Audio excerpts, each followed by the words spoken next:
नमस्कार, मैं हूं प्रशांत धवन। बिल्कुल भारत और एशिया में आज के समय बात चल रही है नेपाल की, मगर बाकी दुनिया में आप देखोगे प्राइमरली यूएस और यूरोप में तो बहुत ज्यादा चिंताजनक तरीके से न्यूज आउटलेट्स डिस्कस कर रहे हैं रशिया की बड़ी चेतावनी को। इधर आप देख पाओगे फॉक्स न्यूज यूएसए का लीडिंग एक न्यूज आउटलेट है। इन लोगों का यहाँ पे आपको आर्टिकल मिल जाएगा अंडर जियोपॉलिटिक्स सेक्शन।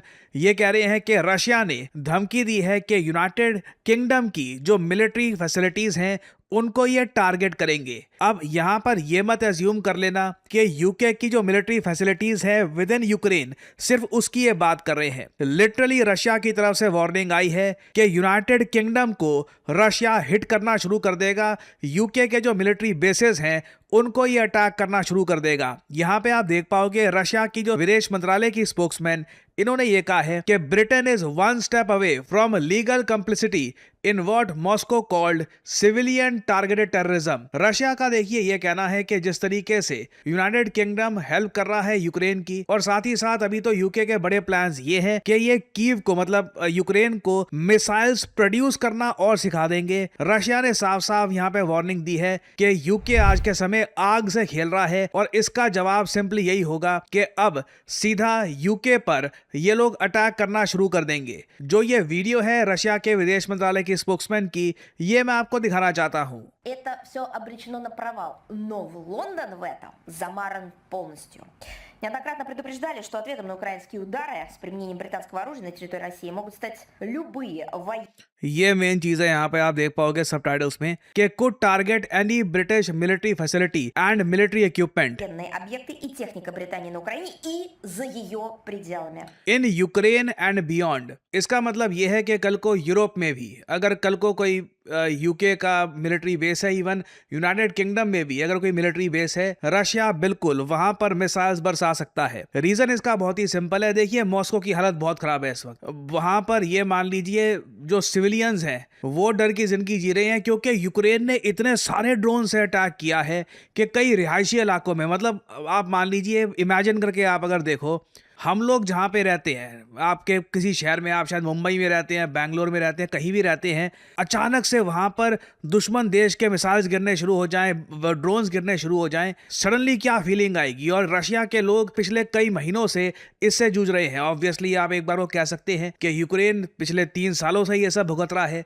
पूरी मैं कहूंगा कि ये वॉर बहुत ज्यादा अनफॉर्चुनेट है। कई सिविलियंस का यहाँ पे लॉस हुआ है, चाहे यूक्रेन आप देख लीजिए, अब रशिया में भी सिविलियंस का लॉस हो रहा है। और अब मॉस्को के लिए प्रॉब्लम ये है कि मॉस्को के जो नागरिक हैं, प्राइमरली मॉस्को के जो आउटस्कर्ट रीजन है, वहां के जो नागरिक हैं वो अपनी ही सरकार से कंप्लेन कर रहे हैं कि आप इस तरीके से कैसे अलाउ कर सकते हैं कि यूक्रेन लगातार ड्रोन से हमला करता रहे मॉस्को पर। तो इसके जवाब में इन्होंने यहाँ पर धमकी दी है। रशिया के विदेश मंत्रालय के स्पोक्समैन ने ये कह रही है कि यूके के मिलिट्री टारगेट चाहे यूक्रेन में हो या फिर यूक्रेन के बाहर, उनको रशिया टारगेट करना शुरू कर देगा। Виновные в совершении военных преступлений, в том числе против мирного населения нашей страны, будут наказаны сообразно содеянному.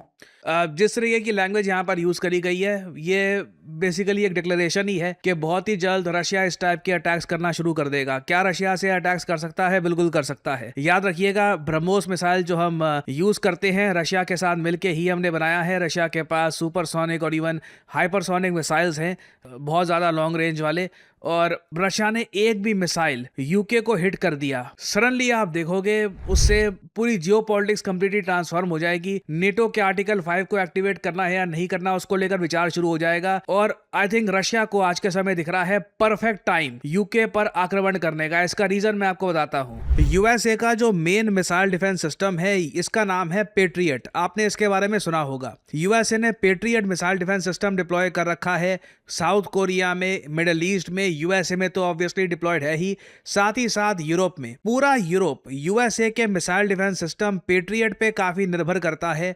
कल को रशिया से अगर कोई मिसाइल आता है या फिर कोई आक्रमण होता है उसे रोकने के लिए। अब यह बात काफी हद तक कंफर्म हो चुकी है कि ईरान वॉर में यूएसए के इतने सारे पेट्रियट मिसाइल लग गए, काफी बार सऊदी अरेबिया को बचाने में, काफी बार यूएई को बचाने में, कि अब पेट्रियट मिसाइल इंटरसेप्टर्स जो हैं इनकी भारी कमी महसूस की जा रही है यूरोप में। इधर आप देख पाओगे, ये मैं आपको दिखा रहा हूं आर्टिकल फ्रेंच मीडिया का, US military faces beyond critical. अब मामला क्रिटिकल के बहुत आगे निकल चुका सकता है। ये स्थिति है कि कल को अगर रशिया बहुत बड़ा भीषण अटैक कर देता है तो मुझे लगता नहीं है कि पेट्रियट मिसाइल डिफेंस सिस्टम्स को ऑपरेशनल रखने के लिए भी यूएसए के पास मिसाइल्स होंगे in Europe. US military is running critically low on Patriot missile interceptors in Europe as the war with Iran drains stock। Russia को एक गोल्डन अपॉर्चुनिटी दिख रही है। यूएस उलझ चुका है ईरान में। यूरोप पे अगर रशिया अटैक कर देता है, यूएसए के लिए एक नया फ्रंट खुल जाएगा। रशिया से लड़ने के लिए इनके पास एम्युनिशन होगा नहीं। यूएसए को लिटरली अपनी पूरी इकोनॉमी चेंज करके रशिया की तरह एक वॉर इकोनॉमी में कूदना होगा।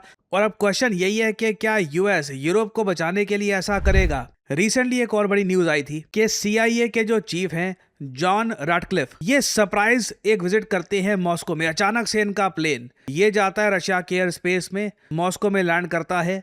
ये क्रेमलिन में जाकर बातचीत करते हैं रशियन जो सरकार के लोग हैं उनसे, और बताया जाता है कि ये 3 बातें बोलते हैं। पहले तो ये कि यूक्रेन के साथ शांति समझौता कर लो, वॉर खत्म कर लो। रशिया नहीं माना। फिर सीआईए चीफ ने वार्निंग दी व्लादिमीर पुतिन को कि जो नेटो एलाइज हैं उन पे आक्रमण मत कर लेना। इसमें मोस्ट प्रोबेबली यूके की बात चल रही है कि यूके पर मिसाइल बरसाने मत शुरू कर देना और ईरान की मदद मत करना। ये धमकियां सीआईए के चीफ ने दी। रशियंस ने एक्नॉलेज तक नहीं किया है इसको, इनको वापस भेज दिया गया है। विजिट कंप्लीट फेलियर थी।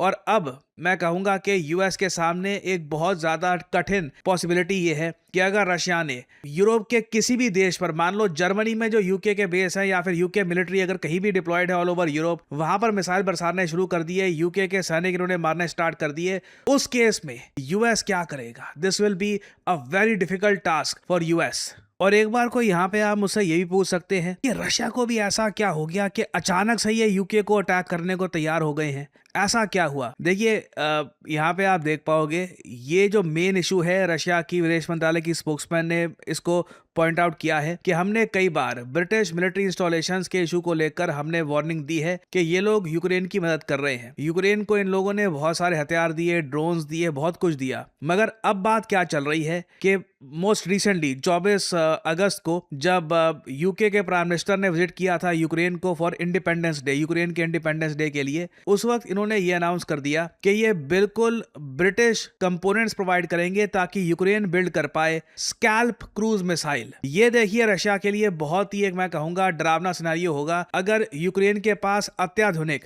Long range Scalp cruise missile आ जाते हैं। उस केस में यूक्रेन हैवी डैमेज करेगा रशिया का। और मेरा ये मानना है अभी जो बात बोली जा रही है ना, हमें इसे सबसे ज्यादा सीरियस तरीके से लेना चाहिए, क्योंकि मैं जेन्युइनली मानता हूं कि अगर scalp cruise missile large scale में यूक्रेन के हाथ में आ गए, फिर रशियंस कुछ नहीं देखेंगे, वो एक बार को जर्मनी, यूके या फिर यूरोप के बाकी इलाकों पर भी अटैक स्टार्ट कर देंगे।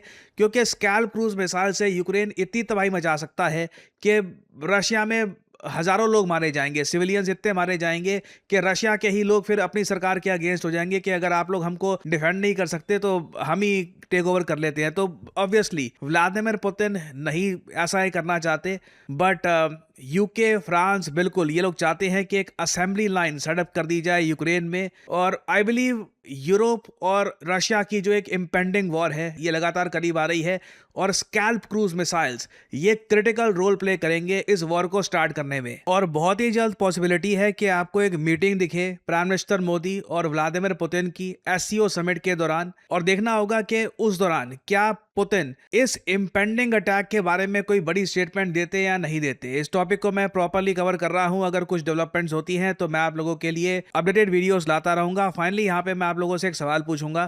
क्वेश्चन ये है कि एससीओ समिट 2026 इस बार किस शहर में होस्ट किया जा रहा है? देश तो हमको काफी हद तक पता है कि किर्गिस्तान में होस्ट किया जाएगा इस बार का SCO summit. Xi Jinping attend करेंगे इसको, पुतिन भी यहाँ पर जा रहे हैं, मोस्ट प्रोबेबली पीएम मोदी भी यहाँ पर होंगे। आपको बताना है कि शहर कौन सा होगा। ये है यहाँ पे आपकी ऑप्शंस, ताशकंद, बिश्केक, अस्ताना या फिर इस्तांबुल। कमेंट सेक्शन में करिए उत्तर।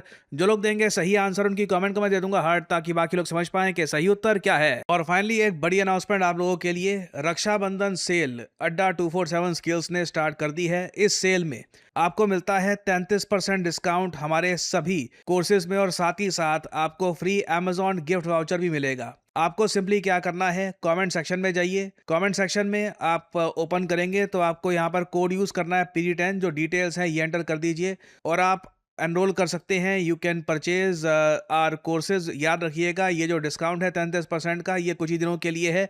और जो ये 500 रुपये का अमेजॉन गिफ्ट वाउचर आपको मिलेगा यहाँ पे, ये हम वैसे मान के चल रहे हैं आपके लिए नहीं है। ये आपकी बहन, आपके भाई को आप गिफ्ट कर पाएंगे ड्यूरिंग राखी, या फिर ऑफ कोर्स जैसे भी आप इसका यूज करना चाहे कर सकते हैं। सो ये एक स्पेशल ऑफर है हमारा। इस राखी अपनों को करियर रेडी बनाओ with 33% discount and free Amazon gift voucher.